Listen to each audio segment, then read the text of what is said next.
Сергей Тымченконы барлық теміртаулықтар жақсы таниды деп айтсақ артық айтқандық болмас. Себебі қара күш иесі пауэрлифтинг спортынан бірнеше дүркін чемпион болған спортшылардың бірі. Өткен жылдан бері ол пауэрлифтингтің бөлек өзіне спорттың жаңа түрін қанжар күресті ашқан. Аз уақыттың ішінде чемпион бұл спорттың қыр-сырын біліп, тіпті бірнеше жарыстарды жеңген. Соның бірі Францияда өткен чемпионат болды. Сергей Тымченко бұл жарысқа арнайы шақырту да алған. Самый тяжелый бой, это, наверное, был финал, это был 7-й бой. Жарыста соңғы финал қиын болды, аздап шаршағанымыз білінді. Алайда қарсыласты жеңіп, алтынға қол жеткіздік.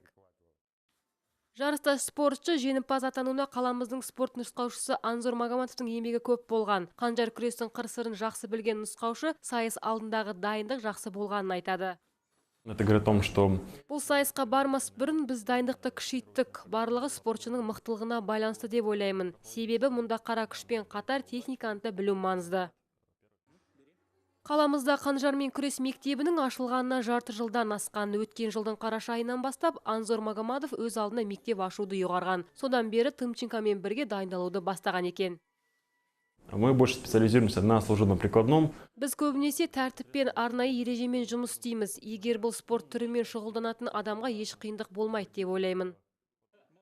Қанжармен күрес спорты қаламызда жаңадан дамып келе жатқан спорттың түрі. Үш күрес атты ұлттық жекпе-жектің құрамына кірген бұл спорт түрімен барлық қала тұрғындары қатысып шұғылдана алады. Приглашаем всех желающих для участия в данном проекте. Біз осы спорт түріне қызыққан барлық тұрғындарды шақырамыз. Келіңіздер, сіздерге спорттың қыр-сырын үйретеміз. Егер бұл спорт түріне келемін десеңіздер, өзіңізбен бірге сотталмаған және психикалық денсаулық туралы анықтама қағаздарын алыңыздар.